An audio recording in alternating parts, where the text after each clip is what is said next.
सबके पल्ले लाल, लाल बिना कोई नहीं। याते भयो कंगाल, गांठ खोल देखी नहीं। जितना सरल और सुलभ ये दोहा लग रहा है, उतना ही गंभीर आशय लिए हुए है। सबके पल्ले लाल अर्थात प्रत्येक वस्तु अपने स्वचतुष्टय को लिए हुए है। मैं अपनी भाषा में घटित कर रहा हूँ। अर्थात सबके पल्ले लाल मतलब क्या? प्रत्येक वस्तु अपना कार्य करने के लिए समर्पित है और समर्थ है। समर्पित और समर्थ। लाल बिना कोई नहीं, ऐसी सामर्थ्य से रहित कोई भी वस्तु नहीं है। याते भयो कंगाल, ऐसा होते हुए भी, ऐसा अमाप सामर्थ्य का धनी होते हुए भी, याते भयो कंगाल, गांठ खोल देखी नहीं। और गांठ खोल देखी नहीं मतलब स्वरूप कैसा है ये समझने की दरकार रखी ही नहीं। अब जिसने ये स्वरूप समझने की दरकार रखी नहीं, उसको क्या है, कौन हवा है, उसको तो भटकना है। फिर वो चाहे जिन वचन सुने या अन्य वचन सुने, स्वरूप समझे बिना काम होगा नहीं। हमारा मूल प्रयोजन क्या था? भेद विज्ञान था। भेद विज्ञान कैसे करना था? शुद्ध उपयोग के माध्यम से। हमको समझाया क्या जा रहा है? हमको समझाया जा रहा है वस्तु विज्ञान। अर्थात वस्तु क्या है, छह द्रव्य की बात चल रही है, उनके स्वभाव की बात चल रही है, और उनके माध्यम से हमको हमारा भेद विज्ञान कराया जा रहा है। आप पकड़ रहे हैं? या फिर हमारा शुद्धोपयोग कैसे हो सकता है, इसकी एक प्रोसेस समझाई जा रही है।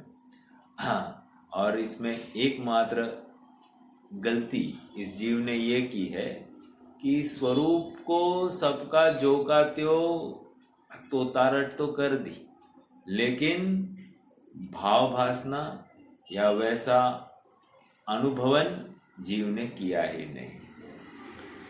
एक प्रश्न है, कोई कहे साहब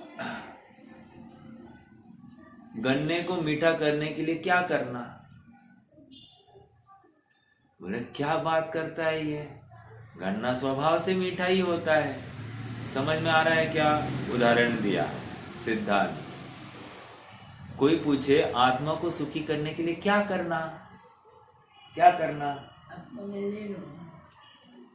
अरे आत्मा सुख स्वभावी है, ऐसा अनुभव करना।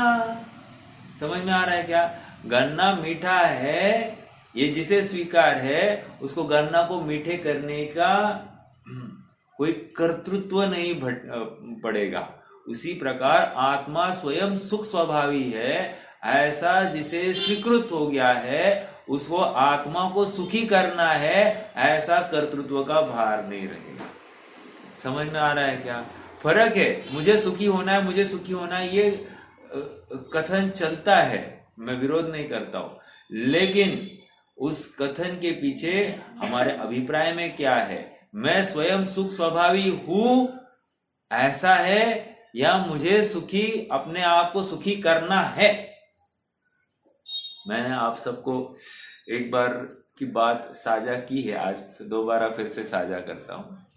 श्रेयांश एक बार बहुत छोटा था, मतलब मान लो 1-2 साल का होगा, और प्रसंग मुझे हमारे चाचा जी के घर जाने का बना था, और चाचा जी ने उसको अपने गोदी में लिया और वे पूजा करने लग गए। अब पूजा कौन सी कर रहे हैं? सामने गणपति की मूर्ति है और क्या पठन कर रहे हैं? पठन कर रहे हैं भक्तामर स्तोत्र। मैंने कहा क्या हो रहा है? और सब हो गया उनका स्तोत्र का पाठ करने के बाद में फिर उन्होंने श्रेयांश को बोला, भगवान को बोलो, भगवान भगवान मुझे सुखी करना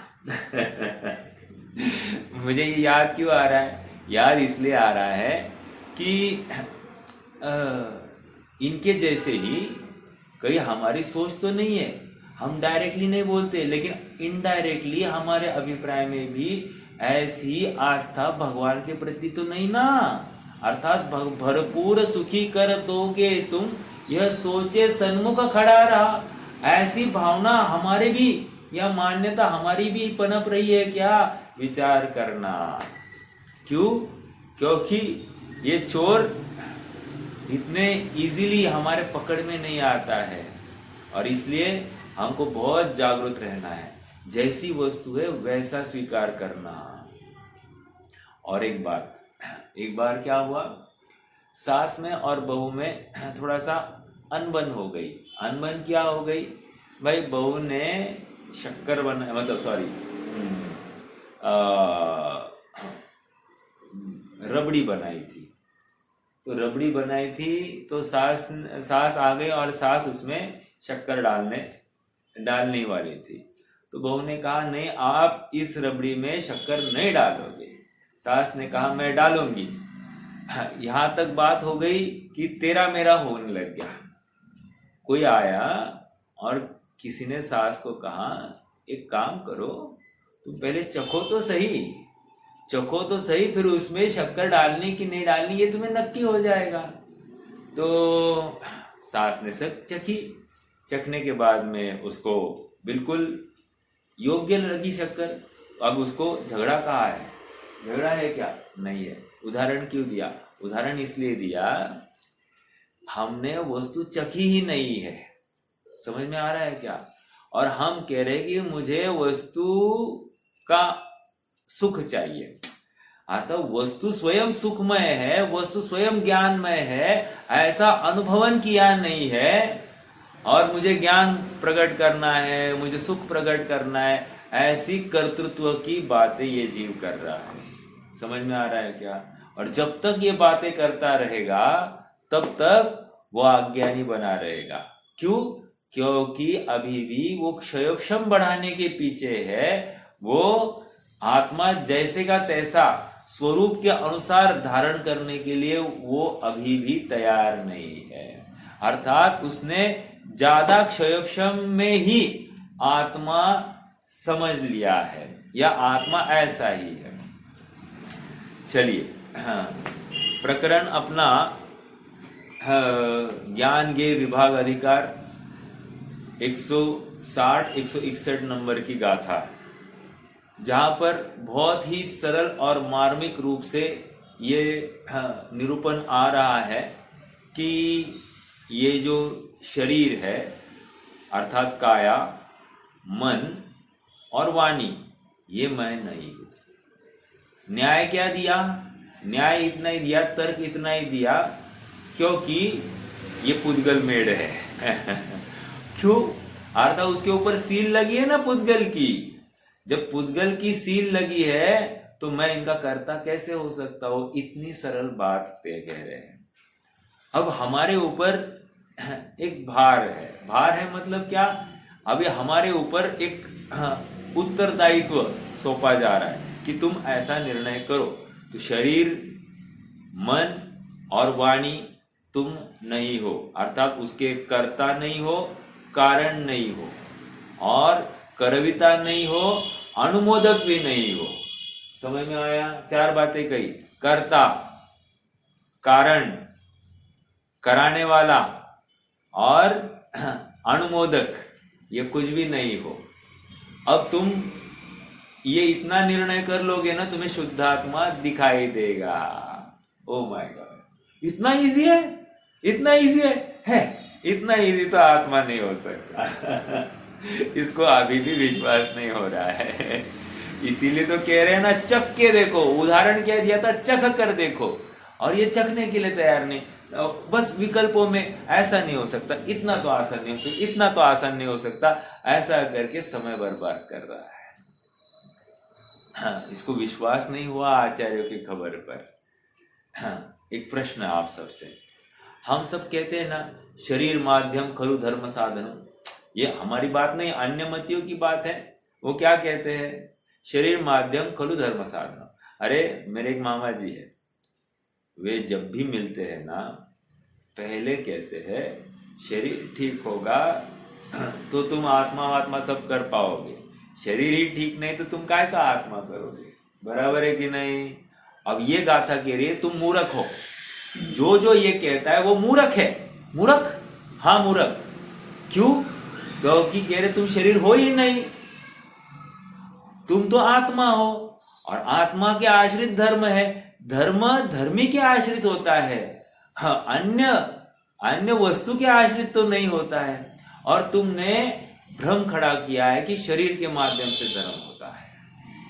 देखो गाथा यही तो कह रही है ना, काय तुम नहीं हो, काय कारण नहीं है, करता नहीं है कि नहीं है, बराबर है कि नहीं। और हम क्या मानते, मैं स्वस्थ रहूं तो मैं धर्म कर पाऊंगा, मुझे गर्मी नहीं होगी तो मैं धर्म कर पाऊंगा, मुझे ठंड नहीं लगेगी तो मैं धर्म कर पाऊंगा, ये बारिश रुक जाएगी तो मैं धर्म कर पाऊंगा, ये शरीर में रोग नहीं होगा तो धर्म कर पाऊंगा, सर दर्द नहीं होगा तो धर्म कर पाऊंगा, आंखें अच्छी होगी तो मैं पढ़ पाऊंगा, कान अच्छे होंगे तो मैं सुन पाऊंगा। समझ में आ रहा है क्या? अर्थात ये धर्म या ज्ञान निमित्तों से होना मान रहा है, परद्रव्य से होना मान रहा है, और यह अपराध है कि नहीं है?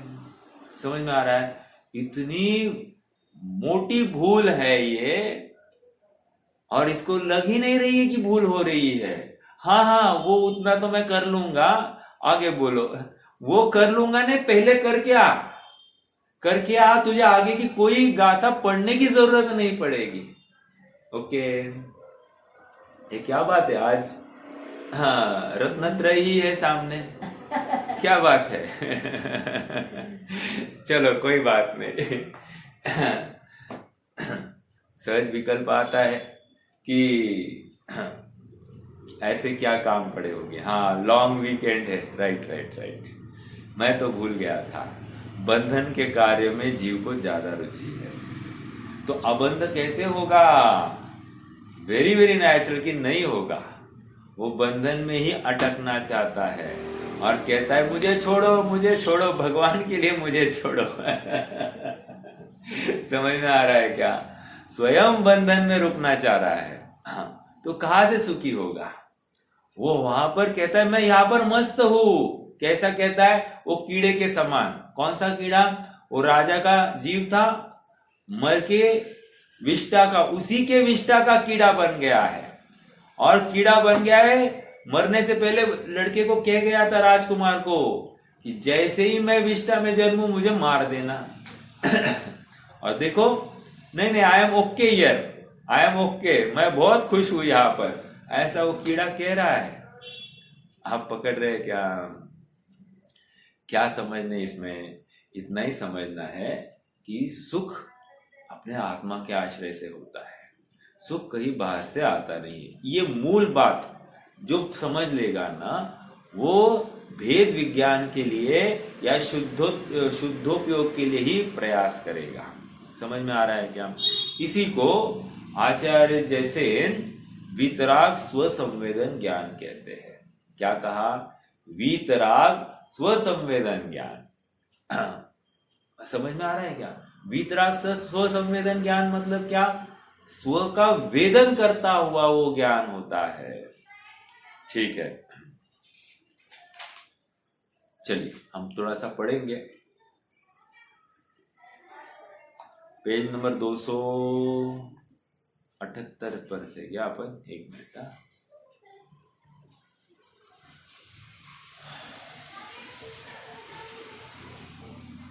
चलिए 276 हो गया ना अपना पढ़ के? यस, 276 हो गया था। देखो 276 का लोअर हाफ, हाँ पढ़ लेते हैं। ये पुद्गल द्रव्यात्मक होने से शरीर, वाणी और मन पर द्रव्य है, उनमें पुद्गलपना है क्योंकि वे पुद्गल द्रव्य के स्वलक्षणभूत स्वरूप अस्तित्व में निश्चित है। शरीर रूप पुद्गल द्रव्य अनेक परमाणुओं का एक पिंड पर्याय रूप परिणाम है। पिंड पर्याय रूप परिणाम किसका? शरीर। समझ में आ रहा है? क्योंकि अनेक परमाणु द्रव्यों के स्वलक्षण भूत स्वरूप अस्तित्व अनेक अर्थात भिन्न भिन्न होकर भी कथनचित एकत्व रूप अवभासित होते हैं। आपको एक तर्क देना है कि शरीर धर्म का साधन नहीं है। नहीं है मतलब क्या?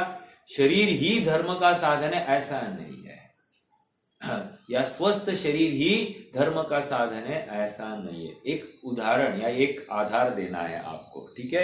एक एग्जाम्पल आपको क्या दिखाई देता है कि कोई स्वस्थ व्यक्ति है और वो फिर भी धर्म कर नहीं रहा है, ऐसा आपको उदाहरण देना है, ठीक है? चलो अगला एक प्रश्न पूछता हूं, ये तो आप विचार कीजिए, अगर आपको याद आता है तो कभी भी रोक कर मुझे कह सकते हैं। दूसरा प्रश्न ये है, महावीर भगवान है, राइट? महावीर भगवान ने दीक्षा कब ली? तो कह रहे कि 30वें साल में ले ली दीक्षा। ठीक है साहब, 30वें साल में दीक्षा ली और उनको केवल ज्ञान कब हुआ? साहब 42वें वर्ष में हुआ। तो मेरा प्रश्न है कि 30वें साल से 42वें साल तक उन्होंने किसी के साथ कुछ वार्तालाप कुछ किया? क्या किया? तो कह रहे हैं कि उन्होंने मौन साधन किया, मौन धारण किया। क्यों? एक बार तीर्थंकर दीक्षा ले लेना तीर्थंकर का जीव तो वे मौन धारण करते हैं। अब मेरा प्रश्न आप सबसे है, इस गाथा की अपेक्षा ये कथन सही है या गलत है? ये गाथा क्या कह रही है? गाथा ये कह रही है कि वाणी का कर्ता तू नहीं है। तो उन्होंने मौन धारण की, ये कथन करना गलत हो गया। आप पकड़ रहे मेरी बात को? मौन धारण की ये कथन गलत हो गया। उन्होंने फिर किया क्या? एक ज्ञान किया, खत्म। एक अपने सुख का अनुभवन किया, खत्म। इसके आगे और कुछ नहीं हुआ। समझ में आ रहा है क्या? चलो अगला एक प्रश्न, तीर्थंकर ने मौन धारण की, ये कौन से नय का कथन है?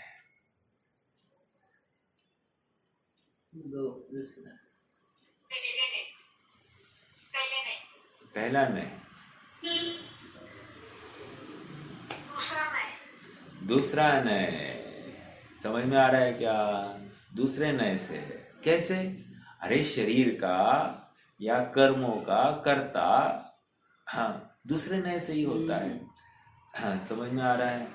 मैं इतनी बात अपनी क्यों चल रही है? और दूसरा अपन ये दूसरे नय को स्थूल कथन क्यों कहा है? क्योंकि परमार्थ से देखा जाए या चौथे नय में देखा जाए तो ये है ही नहीं ना इसमें, अर्थात वाणी इस आत्मा में है ही नहीं, तो फिर वो उसका कर्ता कैसे हो सकता है? अर्थात मौन धारण की ये कितना स्थूल उपचार हो गया। आप पकड़ रहे हैं क्या? तो ऐसा ये विचार करना। यहाँ पर चौथे नय की अपेक्षा ये कथन कर रहे कि वाणी है ही नहीं। चौथा नय तो, आठवां नय तो, उसकी अपेक्षा कह रहे वाणी है ही नहीं आत्मा में, तो आप वाणी के कर्ता कैसे हो गए? तो वाणी पुद्गलात्मक है ये नक्की करो, मैं बोलता ही नहीं। अगला एक प्रश्न, ये जो तीर्थंकर का जन्म होता है तो गर्भ में आने से पहले क्या होता है? 6 महीने पहले से क्या होने लगती है? रत्न वर्षा होती है, राइट? रत्न वर्षा जो हो गई है कब से? 6 महीने पहले से। कब तक होगी? जन्म लेने तक। प्रश्न ये है कि ये रत्न वर्षा किसने की?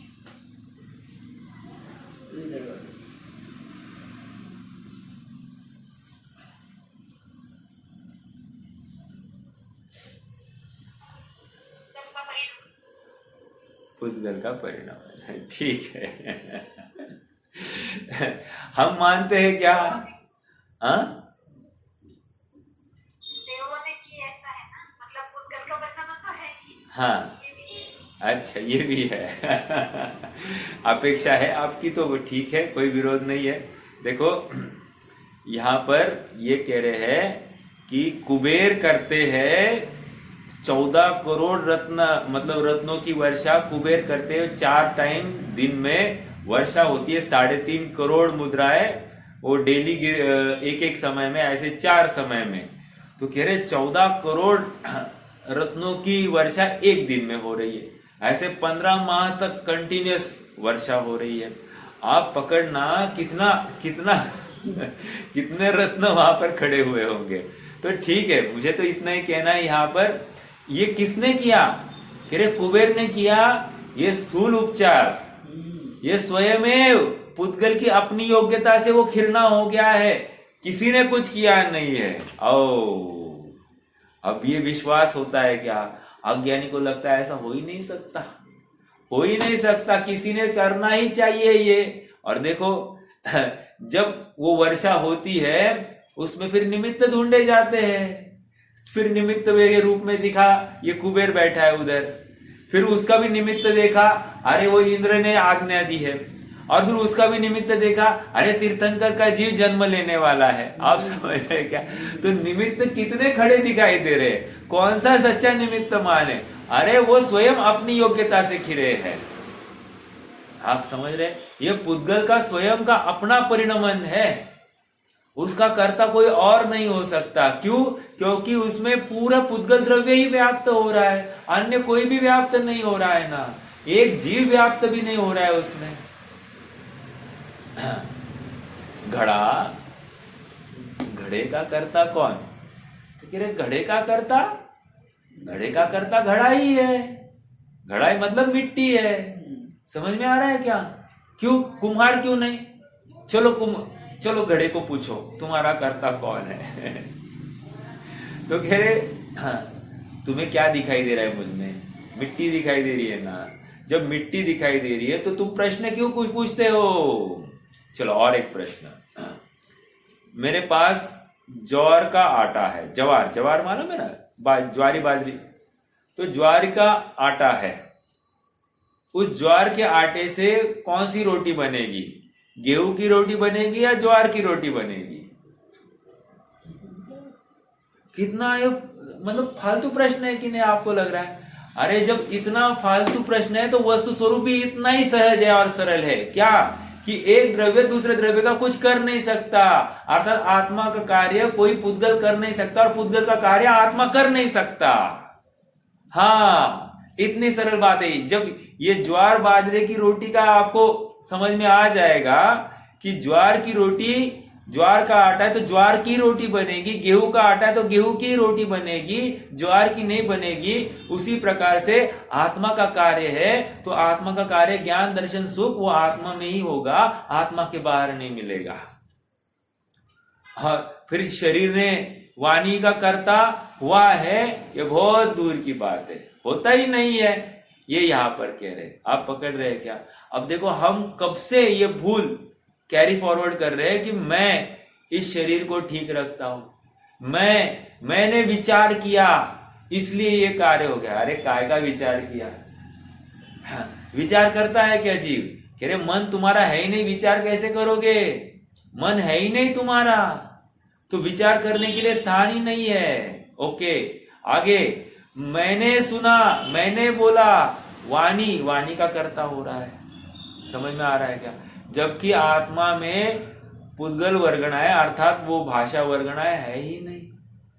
वो वर्गणाएं स्वयं चीख कर कह रही कि मुझ में स्पर्श रस गंध वर्ण पाया जा रहा है और ये चेतन द्रव्य मेरा कर्ता बन रहा है। पागल है कि नहीं है? बस इतनी सी बात कह रहे हैं। आप पकड़ रहे हैं क्या? बहुत मार्मिक ये बात आ रही है। एक प्रश्न और, ये जो भगवान का परम अवतारिक शरीर है, इसकी वजह से भगवान को क्या लाभ है? और भगवान की वजह से ये परम अवतारिक शरीर का हुआ है क्या? प्रश्न है आप सबसे। भगवान ने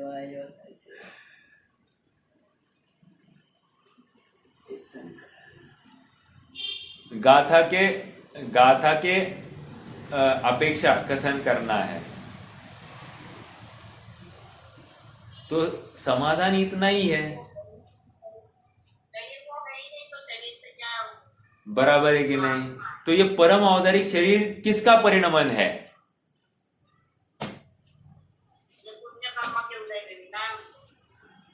किसको मिला? पुण्य कर्म किसका है?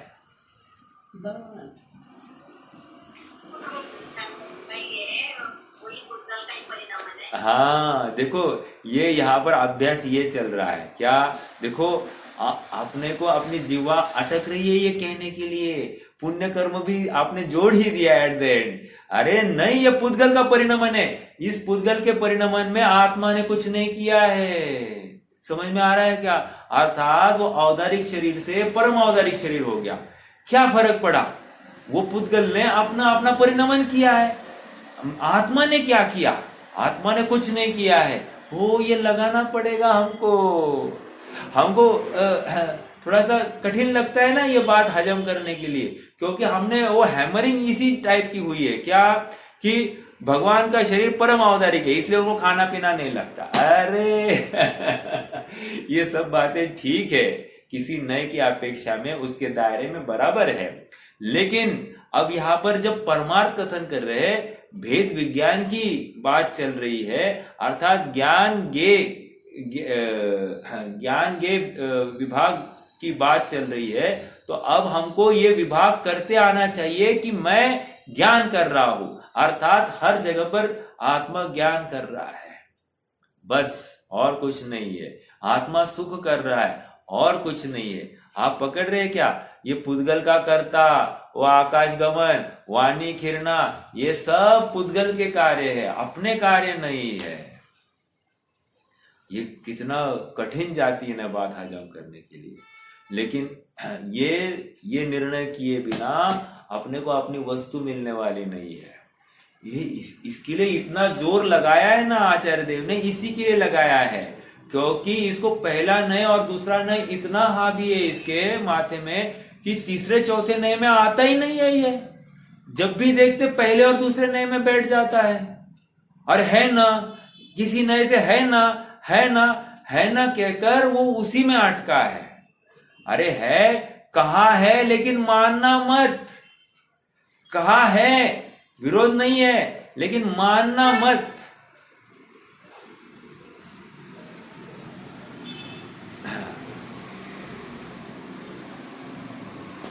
सम्यक ज्ञान के बिना चारों ओर अंधेरा है, अंधेरा।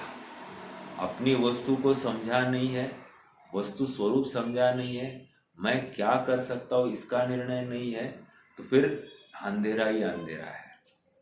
समझ में आ रहा है क्या? चलिए पढ़ते हैं। आचार्य जयसेन तात्पर्य वृत्ति टीका में पेज नंबर 276 का बॉटम। आचार्य जयसेन तात्पर्य वृत्ति टीका में इन गाथाओं के भाव को तत्व प्रतिपिका के समान ही स्पष्ट करते हैं।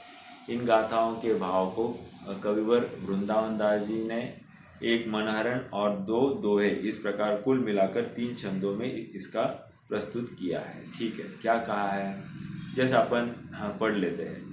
मैं शुद्ध चैतन्य मूर्ति द्रव्य हूँ। विचार करो, मैं शुद्ध चैतन्य मूर्ति द्रव्य हूँ। शुद्ध द्रव्य मतलब क्या, किसको कहें, कौन बताएगा? यहाँ पर शुद्ध चैतन्य मूर्ति द्रव्य का अर्थ क्या बताना है इनको? अभी अपन डेली अभ्यास कर रहे हैं, इसलिए मैं अपेक्षित रखता हूं कि आप आंसर देंगे।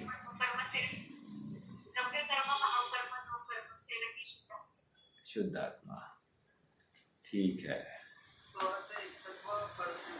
बस अपने से एकत्व, पर से भिन्नत्व। ओके, अर्थात मैं पर द्रव्य रूप होता नहीं और पर मेरे रूप होता नहीं, ऐसी मेरी शुद्धता। समझ में आ रहा है क्या? ऐसा शुद्ध कब से है? अनादिकाल से है। ऐसा शुद्ध कब तक रहेगा? अनंत काल तक रहेगा। अर्थात मैं संसार में हूं तभी भी शुद्ध हूं क्या? हाँ, मैं शुद्ध हूं। समझ में आ रहा है क्या? एक नए से हम और आप सभी शुद्ध है। कैसे? क्योंकि इतना विकारी परिणाम करने के बावजूद भी मैं कभी पर रूप हुआ ही नहीं। ये कितना आनंद आ रहा है कि नहीं? ये खाली ये खबर सुनते ही कितना आनंद आ रहा है कि नहीं? ऐसा है, ये शुद्धता का निरंतर चिंतन करना, अपने से भिन्न पर से अपने से अभिन्न पर से भिन्न। मैं शुद्ध चैतन्य मूर्ति द्रव्य हूँ। अब जो द्रव्य कर्म, नौ कर्म और भाव कर्म रहित है ना, ठीक है, वो है, हाँ, लेकिन वो 8वें नए वाला शुद्ध है। वो तो है ही है, वो तो कायम बना ही रहने वाला है। बट वो शुद्ध की परिभाषा किसने की है? जयसेन स्वामी ने समय सार की पहली गाथा की टीका में की है कि द्रव्य कर्म, नौ कर्म, भाव कर्म से रहित ऐसा जो वो शुद्ध आत्मा, अर्थात शुद्ध, उसको भी शुद्ध कहा है। लेकिन मूल शुद्ध समझे बिना ये द्रव्य कर्म, नौ कर्म और भाव कर्म से रहित शुद्धात्मा नहीं समझ में आएगा। पहले तुम मानो कि अपने से अभिन्न और पर से भिन्न ऐसा आत्मा वो शुद्ध, ऐसा पहले स्वीकार करो, उसमें फिर तुम ये लगाना द्रव्य कर्म, नौ कर्म और भाव कर्म से रहित। अगर तुमने माना ही नहीं आत्मा शुद्ध और खाली द्रव्य कर्म, नौ कर्म, भाव कर्म से रहित आत्मा कहोगे तो नहीं मिलेगा आपको आत्मा, आत्मा की प्राप्ति नहीं मिलेगी। आधारभूत कौन है? आधारभूत ये अपने से अभिन्न पर से भिन्न। समझ में आ रहा है क्या? तो मैं शुद्ध चैतन्य मूर्ति द्रव्य हूं और मैं त्रिकाल में कभी भी मन वचन काय रूप त्रियोग रूप नहीं होता हूं। ये देखो आ रही क्या? अपने पर से भिन्न, पर से भिन्न पर कौन कौन है? मन वचन काय, ये पर डाल दो इनको पर के खाते में। 3 काल में मैं होता नहीं इन रूप। समझ में आ रहा है क्या? इसलिए मैं शुद्ध हूं। आनंद आ रहा है कि नहीं? इसलिए मैं शुद्ध। देखो मैंने वचन कहे ऐसा कहा जाता है, लेकिन माना नहीं जाना चाहिए। कहो पर मानो मत। कहो क्यों? क्योंकि उसके बिना लोक व्यवहार चलेगा नहीं। अरे आचार्य देव स्वयं कह रहे कि मैं नहीं है इस वाणी का कर्ता, मैंने ग्रंथ नहीं लिखा, मैं कुछ भी नहीं कह रहा हूं। और नहीं कह रहा हूं कहते हुए भी कहते जा रहे हैं। आप पकड़ रहे हैं क्या? तो कहते जा रहे हैं और धारणा में मैं इसका एक वाणी का, एक शब्द का कर्ता नहीं हूं। वाह, कितना वो जोर अंदर की तरफ होगा, आप समझ लीजिए। ये अभ्यास हमको करना है।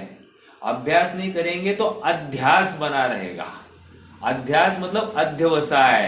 अध्यवसाय मतलब क्या? अज्ञान, विकारी भाव, पर द्रव्य का कर्ता ही हूं ऐसा ही मानता रहेगा। हम जब कहते हैं गाड़ी मैं चलाता नहीं, रोटी मैं बनाता नहीं, कुम्हार घड़ा बनाता नहीं, मैं वाणी का करता नहीं, मैं शरीर का करता नहीं, लोग कहते पक्का पागल है। पक्का पागल है बोलते। अरे ये तत्व ज्ञान की बातें और कहीं मिलती नहीं ना, मिलती नहीं है। इतना जबरदस्त तत्व ज्ञान है, सारा भूत उतर जा रहा है। आप विचार तो करो। नहीं नहीं ये सब कहने के लिए ठीक है। अरे कहने के लिए नहीं, मानने के लिए ये सब बातें है, कहने के लिए नहीं है, मानने के लिए बातें है ये सब कि मैं आत्मा हूं। अरे देखो इसके बिना ना आत्मदृष्टि ही नहीं होगी, आत्मा की प्रति अपना ध्यान ही नहीं जाएगा। समझ में आ रहा है क्या? जैसे हम रोटी बना रहे हैं, तो रोटी बनाते समय में रोटी में कौन व्याप्त है? क्रिया आटा। तो रोटी काय से बनी है? आटे से बनी है। बराबर है कि नहीं? रोटी बनने के बाद में पूछो ना रोटी से, तुम्हें किसने बनाया? कह रहे आटे की वजह से बनी हूं। रोटी स्वयं कह रही मैं आटे की वजह से बनी हूं। और ये अज्ञानी निमित्त कह रहा है कि मेरे कारण। अब जब रोटी बनी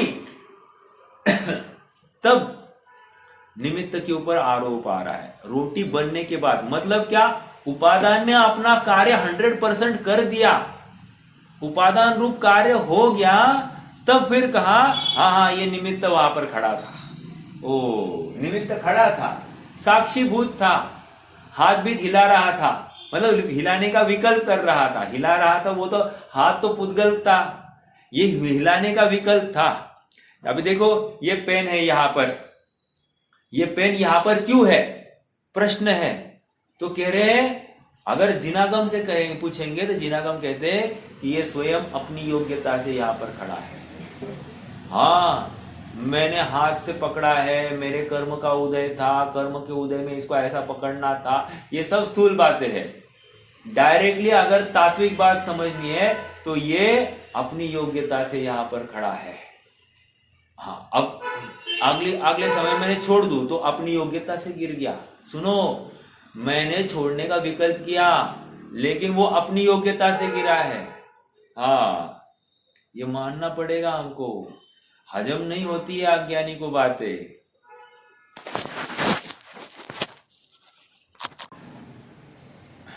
देखो मुट्ठी में रखा हुआ सोना है, कब मिलेगा? कब मिलेगा? मुट्ठी में रखे हुए सोने को कब प्राप्त करेंगे?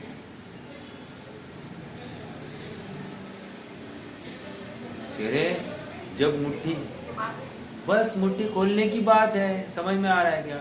उसी प्रकार अपना आत्मा मुट्ठी बंद करके पड़ा है, तो आत्मा कब दिखेगा? मुट्ठी खोलने के बाद में। मुट्ठी खोलनी मतलब क्या? जब तक ये शरीर, मन, काय, वाणी ये मैं हूं ऐसी मान्यता नहीं रहती है, उसके रहती है तब तक ये मुट्ठी बंद ही है। अब इस मुट्ठी को खोलो, अंदर क्या दिखेगा? आत्मा ही दिखेगा, और क्या दिखना है? कुछ नहीं दिखेगा। समझ में आ रहा है क्या? तो दृष्टि आत्मा पर जाने के लिए मुट्ठी तो खोलनी पड़ेगी। हाँ इसलिए आज स्टार्टिंग में कहा था सबके पल्ले लाल। लाल कहकर हम ये सिद्ध करना चाह रहे हैं कि प्रत्येक कार्य स्वाधीनता से हो रहा है, प्रत्येक कार्य स्वयं के स्वचतुष्टय की हयाती में हो रहा है, प्रत्येक कार्य षट कार्य की स्वयं की षट कार्य की व्यवस्था से हो रहा है, अन्य की नहीं। समझ में आ रहा है क्या? मेरा एक प्रश्न है आप सबसे, पंचास्तिकाय संग्रह में जो पर षटकारक या व्यवहार षटकारक की चर्चा आई है वो क्या है? और अपने यहाँ पर प्रवचन सार में निश्चय षटकारक की चर्चा आई है, या समय सार की 73वीं गाथा में भी वहां पर शुद्ध का अर्थ उन्होंने षटकारकीय प्रक्रिया से उत्कीर्ण ऐसा कहा है। तो प्रश्न ये है कि षटकारक जो व्यवहार षटकारक बताए वो क्या है?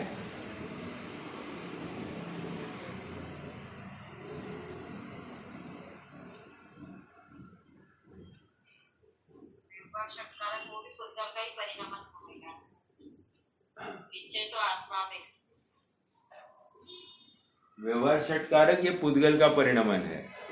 ठीक है, देखो व्यवहार षटकारक जो बताया गया है वो निमित्त की तरफ से बताया गया है, वो निमित्त है। समझ में आ रहा है क्या? हाँ पुद्गल है, बिल्कुल विरोध नहीं है, लेकिन वो निमित्त है। हाँ, तो काम किसने किया? व्यवहार षटकारक ने किया या निश्चय षटकारक ने किया? तो कह रहे काम तो निश्चय षटकारक नहीं हुआ है, व्यवहार षटकारक क्या है? वो निमित्त है, तो खड़ा है बस। ठीक है, आगे बढ़ते। देखो हाँ, मन वचन काय रूप त्रियोग मिल रहा है ना, पेज नंबर 277। मन वचन काय रूप त्रियोग रूप नहीं हुआ क्योंकि ये मन वचन काय तो स्पष्ट रूप से पुद्गल है। स्पष्ट रूप से तुम्हें दिखता नहीं, इतना स्पष्ट ये पुद्गल है, और फिर भी तुम पुद्गल के कर्ता बन रहे हो। क्या कहना? शरीर को ठीक करना, काला करना, गोरा करना, मोटा करना, दुबला करना, सब दिन भर उसी के पीछे ही पागलपन चल रहा है। कह रहे तू है ही नहीं उसका करता। मानता है क्या? नहीं, एक्सरसाइज किए बिना काम कैसे होगा? ब्रीदिंग करेंगे तो श्वासोश्वास से मेरा हेल्थ अच्छा रहेगा, ऑक्सीजन बढ़ेगा, फिर ऑक्सीजन रहने से फिर मेरा स्वास्थ्य अच्छा रहेगा। सब बातें हैं, सब बातें हैं, लेकिन तेरे में ऑक्सीजन जाता नहीं, तेरे में ब्लड है नहीं, तेरे में कुछ है ही नहीं, तू क्यों इनका कर्ता बन रहा है? तो सब छोड़ दे, हम मानना छोड़ दो सबको अपना मानना छोड़ दो, सबका कर्ता होना छोड़ दो। हाँ, यदि तुम सुखी होना चाहते हो तो तुम्हें ये करना ही पड़ेगा, करना ही पड़ेगा। ठीक है, अर्थात मैं कुछ कर नहीं सकता हूं, ऐसा करना पड़ेगा। मतलब क्या, मैं पर द्रव्य का कुछ कर नहीं सकता, ऐसी मान्यता को करना होगा। आत्म स्वभाव को जानना है ना, तो ये मतलब ये विकल्पों को तोड़ना पड़ेगा। समझ में आ रहा है क्या? देखो आगे बढ़ते हैं। इसलिए मैं इनका कभी कारण भी नहीं बना, कर्ता भी नहीं बना, कराने वाला भी नहीं बना और अनुमोदक भी नहीं बना। 4 बातें कही। ये सब तो अनादि से पौद्गलिक कर्मोदय से ही होते आए। ही लगाया, एवकार है, मतलब दूसरा कुछ भी नहीं, 100% पौद्गलिक। वृंदावन कवि कहते हैं कि मैंने जिनवाणी सुनकर अब यह सब जान लिया है। ओ मैंने ये जान लिया। कह रहे तुमने जाना क्या? एक ऐड आती है, क्या है, नंदघर, तुमने खाया, भोजन किया क्या? तो छोटी बच्ची है, उसने वो बोलती है कि हाँ किया, और इमीडिएटली वो भी पूछती है तुमने किया क्या? तो ऐसी बात यहाँ पर आ गई। कह रहे हमने किया, तुमने किया क्या? ये ऐसा है। तो हमने ऐसा नक्की कर दिया, ये मन वचन वाणी और काय ये सब पौद्गलिक है, इनका त्रिकाल में कर्ता पुद्गल ही है, जीव नहीं है। ठीक है, आगे देखो।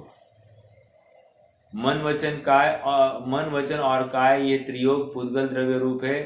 दया निदान भगवान ने यह बताया है। ये देहादिक अविभागी रूप पुद्गल परमाणु द्रव्य के स्कंद है, पिंड है। यह बात निश्चय नय की है, ऐसा हृदय में धारण करो। क्या कह रहे हैं आप, सुनो। ये जितने भी देहादिक, देह, वचन, मन, ये सब क्या है, पुद्गलात्मक है, पुद्गल पिंड के से बने हैं। यह निश्चय नय का कथन है। निश्चय नय का कथन मतलब क्या, कौन समझाएगा मुझे? यहाँ पर निश्चय नय कैसे घटित किया इन्होंने?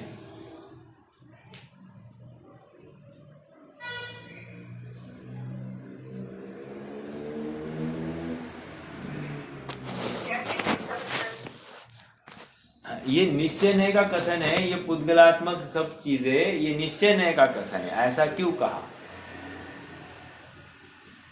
पुद्गल की तरफ से निश्चय नय। हाँ, देखो पुद्गल की तरफ से निश्चय नय मतलब इतना ही कहना चाह रहे हैं कि जिस द्रव्य का कार्य उसी द्रव्य का कहना, ये निश्चय नय का कथन होता है। आत्मा का कार्य आत्मा में ही कहना निश्चय का कथन, और आत्मा का कार्य पर के आश्रित कहना ये व्यवहार का कथन था। समझ में आ रहा है क्या? स्वाश्रितो निश्चय, पराश्रितो व्यवहार, बराबर है कि नहीं? पराश्रित कथन सो व्यवहार, स्वाश्रित कथन सो निश्चय। अब यहां पर वही बात आ रही है, कह रहे पुद्गल द्रव्य का कार्य पुद्गल में कहना ये निश्चय का कथन हो गया। समझ में आया? हाँ, देखो आगे बढ़ते। पंडित देवीदास जी इन गाथाओं के भाव को इस प्रकार स्पष्ट करते। पेज नंबर 278 पर आ जाइए। हाँ, हमको स्वामी जी के भी वचन पढ़ने हैं। न तो मैं मन वचन काय रूप हूं और न वे मुझ रूप है। मैं उनका उपादान कारण नहीं हूं, कर्ता भी नहीं हूं। अंडरलाइन द वर्ड उपादान। उपादान कहकर क्या है? उपादान मतलब स्वामी। मतलब उपादान में क्या क्या आते, कौन से समवाय आते, कौन बताएगा? 5 समवाय में से उपादान में क्या क्या लिया जाता है? मैं आगे बढ़ रहा हूं, आप मुझे कोई बता सकता है? उपादान कारण नहीं, क्या कहा? राइट। निमित्त छोड़कर चारों, ये सब उपादान कारण है। समझ में आ रहा है क्या? हाँ, तो उपादान कारण नहीं हो, कर्ता भी नहीं हो, कि इसी प्रकार 3 योगों का कराने वाला भी नहीं हो। कराने वाला की बात आ गई ना, तो मन योग, वचन योग, काय योग। अपन क्या कहते हैं? केवली के भी योग पाया जा रहा है कि नहीं पाया जा रहा है? कौन सा योग पाया जा रहा है? व्यवहार से हम कहते हैं ना कि उनके अभी भी मन योग है और वचन योग है है ना। सत्य वचन योग है, अनुभव वचन योग है, सत्य मन योग है, अनुभव मन योग है कि नहीं उनके। तो ये योग कहे कि नहीं कहे, तो कह रहे यहां पर कह रहे मन वचन काय का कराने वाला भी नहीं हो। ये मन वचन काय मेरे बिना पुद्गल के किए हुए है, क्योंकि उन्हें करने की शक्ति पुद्गल पिंड में कही गई है। इसलिए मैं अचेतन पदार्थों से मध्यस्थ होता हूं। मध्यस्थ होता हूं मतलब क्या, एकमात्र क्या कह रहे, वीतराग स्व संवेदन ज्ञान करता हूं। वीतराग कहकर राग द्वेष से रहित, स्व संवेदन अर्थात अपने स्वरूप को ही वेदन करता हुआ, अपने में ही अपनत्व स्थापित करता हुआ ज्ञान मेरा हो। ठीक है, इसी को मध्यस्थ कह रहे हैं। हाँ। देखो आगे नीचे, मैं आंख, कान, घ्राण, तन और मन रूप नहीं हूं। मैं तो ज्ञान प्राण का धारक ज्ञायक आत्मा हूं और दर्शन ज्ञान चारित्र गुणों में लीन रहने वाला हूं। आगे सरल सरल बातें हैं। आगे, अविभागी पुद्गल परमाणुओं के पिंड है। मैंने इन्हें इस रूप में ही पहचाना है। इन गाथाओं के भाव को आध्यात्मिक पुरुष श्री कांची स्वामी इस प्रकार कहते हैं। धर्मी जीव शरीर, मन व वाणी की अवस्था का ज्ञाता दृष्टा होता है ज्ञाता दृष्टा। ज्ञाता दृष्टा, ज्ञाता दृष्टा मतलब क्या, जानना और देखना, बस इतनी सी बात है।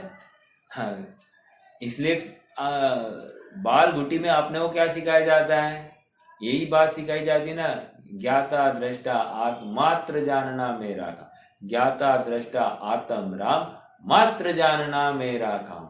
ये पहले दिन की पढ़ाई में ये घोषणा लगाई जाती है, ज्ञाता दृष्टा आत्म राम मात्र जानना मेरा काम। अब ये छोड़कर बाकी सब बातें क्या है, मैं करता ही नहीं हूं। और हमने स्वयं को या अपने आश्रित बच्चों को सबको क्या सिखाया, तुमने किया, तुमने झूठ बोला, तुमने सच बोला, तुमने खराब किया, तुमने अच्छा रखा, तो मैंने अच्छा किया, मैंने खराब किया, मैंने अच्छे से इस्तेमाल किया। ये सब बातों का कर्ता क्या मान रहा है, मेरा। और यहां पर क्या कह रहे हैं, ये सब पुद्गलात्मा। न आप कुछ भी कहो लेकिन ठीक से तो रखना ही पड़ेगा, बराबर है कि नहीं। हमारी माता जी हमेशा कहती, तुम ठीक नहीं रखोगे तो वो रहेगी कैसे। हाँ देखो, जब रहनी होगी तो तुम्हें ठीक रखने का भाव स्वयं आएगा, भाव आएगा, लेकिन वो ठीक तुमने रखी नहीं है। समझ में आया क्या, क्योंकि मैं अपने परिणाम तक अपने भावों का ही करता हूं, उसके आगे मैं करता नहीं बन रहा हूं। ठीक है। हाँ, धर्मी जीव शरीर, मन व वाणी की अवस्था का ज्ञाता दृष्टा होता है। आचार्य भगवान कहते हैं कि मैं शरीर, वाणी और मन को पर पदार्थ समझता हूं। हाँ, आचार्य देव कह रहे कि मैं शरीर, मन, वाणी को पर पदार्थ समझता हूं। अब जिनको मैं पंच परमेष्टि के दायरे में रखता हूं, उस रूप से उनको पूछता हूं। अब उनकी ये बात आई है कि मैं ऐसा देख रहा हूं। अब जब मैं ऐसा देख रहा हूं तो अब मुझे अपनी डेढ़ अकल भी चलानी है कि भाई वे अगर देख रहे हैं, मुझे क्यों उनको अलग देखना है। हाँ, मैं परीक्षा करूं ना, परीक्षा कर सकता हूं क्या, कि भाई ये शरीर है, इसमें क्या दिखाई दे रहा है, स्पर्श रस गंध वर्ण है ना, तो क्या हो गया, गया, कहा गया, ये पुद्गल के खाते में गया। अर्थात चीख चीख कर 3 काल में अब ये चेतन नहीं हो सकता। दूसरी बात, ये वाणी, वाणी क्या है, भाषा वर्गणा, भाषा वर्गणा क्या है, पौद्गलिक है। तो फिर से 3 काल में ये भाषा जीव की नहीं हो सकती। अब रही बात मन की, मन क्या है, हमको दिखाई नहीं देता, लेकिन मन विचार तो करना पड़ेगा ना, विचार तो करना पड़ेगा ना। अरे विचार करना पड़ेगा, लेकिन विचार नहीं, तू ज्ञान करता है, तू विचार नहीं करता है। क्या कहा, विचार नहीं करता, तू तो ज्ञान करता है, और इसको लगता है कि विचार करता, और मैं मन से सोचता हूँ, तो मुझे सोचने दो, मन से सोचने दो, मन से सोचने दो, और मन का कर्ता बन जाता है। जबकि ये द्रव्य मन वो उसका अपना स्वतंत्र परिणाम है। हाँ, देखो आचार्य भगवान कहते हैं कि मैं शरीर वाणी और मन को पर पदार्थ समझता हूँ। लिखते समय मन की तरफ का जुड़ाव होने पर, देखो आ गई ना बात, लिखते समय मन की तरफ का जुड़ाव, क्यों? सोचे बिना थोड़ी ना लिख सकते हैं। क्या लिखना है सोचना पड़ेगा ना, कौन से शब्द के बाद में कौन सा लगाना है शब्द, मन के माध्यम से ही तो जोड़ेंगे, और कैसे छोड़ेंगे। तो क्या कह रहे हैं, लिखते समय में मन की तरफ का जुड़ाव होने पर स्वभाव की अधिकता में उसको गौण किया है। क्या कहा? स्वभाव की अधिकता में उसको गौण किया है, मतलब क्या? प्रयोजन वहां पर स्वभाव की प्राप्ति है, और स्वभाव की प्राप्ति जिसको जिसको प्रयोजन होगा वो मन का, वचन का, काय का कर्ता नहीं बनेगा। आप पकड़ रहे क्या? जब वाणी निकले तो बहुत से जीवों को लाभ का कारण होती है। ऐसी अनुमोदना मैं नहीं करता। कितनी बड़ी बात है ना, कठोर बातें हैं ये सब। क्या कह रहे हैं? वाणी निकलती है तो बहुत जीवों को लाभ होता है, तो कह रहे मैं इसका अनुमोदन नहीं करता। मतलब तो लाभ कैसे हो गया? बिना वाणी के हो गया क्या? यस, बिना वाणी के मतलब क्या? ज्ञान का लाभ ज्ञान से हुआ है। और सुनो सुनो, एक बहुत अच्छी बात बताता हूं। आज का प्रवचन बहुत अच्छा, इसका मतलब क्या? आज का प्रवचन बहुत अच्छा था, इसका मतलब क्या समझना।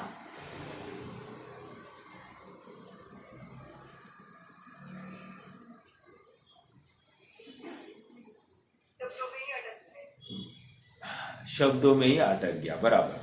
तो आज का प्रवचन बहुत अच्छा, इसका मतलब हम परमार्थ रूप से ये समझ सकते हैं कि अभी मेरी विशुद्धि अधिक थी। क्या कहा? जितनी विशुद्धि अधिक ना, उतना आनंद आता है, उतना रस परिपाक आता ही आता है विषय में। और विशुद्धि कम होगी ना तो आनंद भी कम आएगा। ओ, अर्थात वक्ता के अधीन नहीं रहा है फिर ये, तो वाणी के अधीन नहीं, वाणी के भी अधीन नहीं रहा, तो कह रहे तुम्हारे विशुद्धि के अधीन है, अर्थात तुम्हारा परिणाम। पकड़ में आ रहा है क्या? तो आज का प्रवचन अच्छा और बुरा ये कहां से लाया? ये होता ही नहीं है, ये तो मेरी विशुद्धि का सब परिपाक है, और आरोप वाणी के ऊपर आ रहा है। डॉक्टर साहब हमेशा एक उदाहरण देते हैं। वो कहते हैं कि मैंने एक प्रवचन 5-6 बार किया। क्या किया? एक प्रवचन 5-6 बार, सेम प्रवचन वर्ड टू वर्ड, और उसी मतलब जो उदाहरण थे वही उदाहरण, उतने ही समय का 45 मिनट्स का वो सब, और जिस क्रम में पहली बार कहा था उसी क्रम में दूसरी बार, उसी क्रम में तीसरी बार, उसी क्रम में चौथी बार। तो फिर उन्होंने कहा कि ये प्रवचन सुनकर एक जन ने मेरे ऊपर कोर्ट में केस की। हाँ, एक जन ने बहुत सराहा। और सुनो, कोर्ट में जिस कोर्ट में केस की ना, आश्चर्य की बात, वही जज उसी प्रवचन में मेरी बात सुन रहा था। जज तो सुन रहा है, और किसी वकील ने मेरे खिलाफ उसी प्रवचन को लेकर कोर्ट में अर्जी दाखिल करी। ऐसा कहा। कहने की बात इतनी है कि एक ही वचन कभी अनुकूल भाषित हो गया, कभी प्रतिकूल भाषित हो गया। इसका मतलब वो जिसने जिस रूप में लिया उसको वैसा लाभ हुआ है। लाभ हुआ मतलब क्या? उसका परिणाम उस रूप हुआ। समझ में आ रहा है? किसी को उसमें कोई दोष दिखाई नहीं दे रहा, किसी को उसमें दोष दिखाई दे रहा, और कोई उसको 100% निर्दोष मान रहा है और परमार्थ कथन मान रहा है। तो हर अपेक्षा है देखने की, हमको इस उदाहरण के माध्यम से समझना कि सारी बातें मेरे ज्ञान में हो रही है, आत्मा का परिणाम है। बाकी ना मन उधर कार्यकारी है, ना वचन कार्यकारी, ना काय कार्यकारी है। समझ में आ रहा है क्या? तो शरीर में रोग है तो इसमें मेरा आत्मा का परिणाम खराब होता है क्या? दांत में दर्द है तो मेरा आत्मा का परिणाम खराब होना चाहिए क्या? आंखों से दिखाई नहीं दे रहा तो आत्मा का परिणाम खराब होना चाहिए क्या?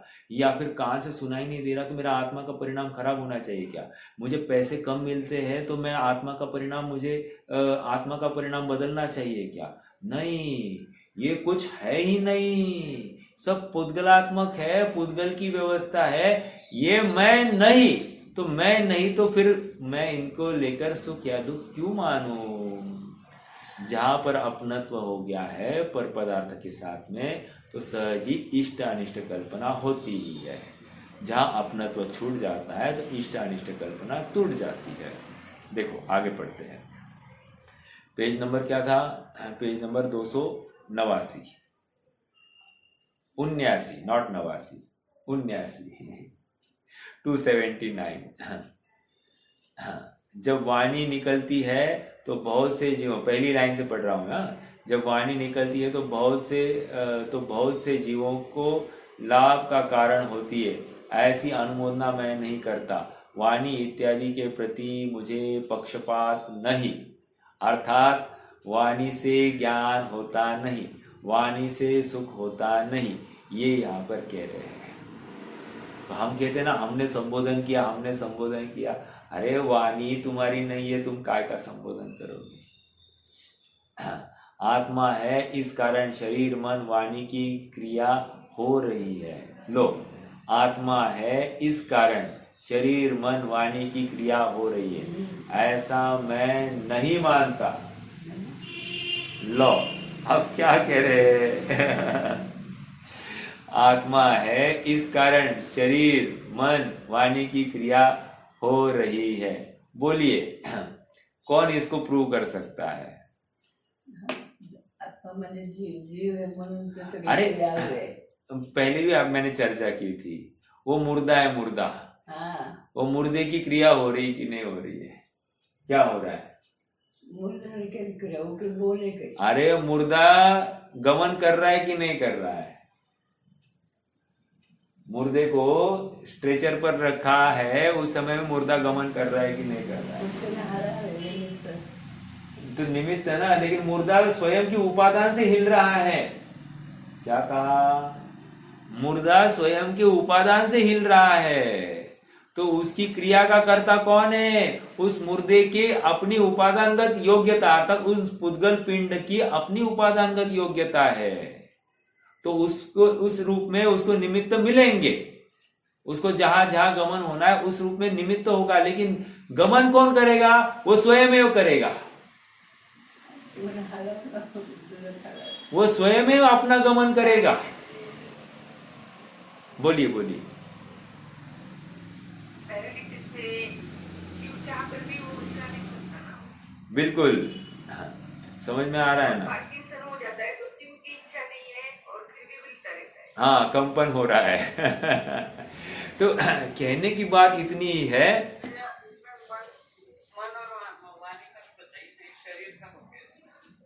किसमें? उस मुर्दे में लगाना है, मुर्दे में लगाना है। हाँ, आत्मा के बगैर मन और वाणी ना। मैंने बहुत विचार किया, इसलिए कार्य होगा। मैंने बताया ना अभी भी, मैंने बहुत विचार किया, इसलिए ये इतना उत्कृष्ट मैं प्रवचन कर पाया। विचार नहीं करता तो मैं प्रवचन नहीं कर पाता। समझ में आ रहा है क्या? मन का कर्ता हो गया, साथ साथ वाणी भी आ गई है उसमें। मैं बोल रहा हूं ये कथन तो वाणी का छोड़ दीजिए, लेकिन मैंने विचार कर करके आंसर दिया। मैंने बहुत तरकीब से आंसर दिया। समझना इस बात को, मैंने तरकीब से उसको घुमाया। ये जितनी भी बातें हैं, तरकीब मतलब मन से ही तो किया ना। तो मैंने आइडिया किया, आइडिया ऐसा बोलता है कि नहीं? मैंने आइडिया लगाई तभी तो जाकर किया। तो आइडिया लगाई, ये जितनी भी बातें मन के, इसको कहने का आशय यही है कि मैंने सोचा। सोचना ये मन का काम मानता है। क्या कहा? अज्ञानी सोचना ये मन का काम मानता है, जबकि यहां पर कह रहे मन तो पुद्गल है। तो फिर हुआ क्या है? हाँ, इतना हुआ है कि ज्ञान हुआ है, बस इतना ही मानना था। और अज्ञानी मान बैठा है कि मेरे सोचने की वजह से हुआ। मैं हमेशा मतलब श्रेयांश को भी कहता हूं, अकल लगाओ बेटा, बिना अकल के कभी डोंकी वर्क मत किया करो। मैं हमेशा उसको एक बोलता हूँ, डोंकी वर्क मत किया करो। हाँ, मतलब मराठी में आता है ना, शक्ति पेक्षा युक्ति श्रेष्ठ। तो शक्ति में सोचा नहीं है और युक्ति में सोचा है, ऐसा ही अभिप्राय बन रहा है कि नहीं? बराबर ऐसा ही बन रहा है, लेकिन वो उसके विशिष्ट दायरे में उसको वहां पर कथन किया गया है। तो मन जो है, हम यूजुअली ये कहते हैं कि मैंने सोचा इसलिए काम हुआ, तो वो गलत है। कह रहे होने योग्य हो गया है, मैंने तो ज्ञान मात्र किया है। ओ, समझ में आ रहा है क्या? देखो अभी मैं बार बार पूछ, हाँ बोलिए ना।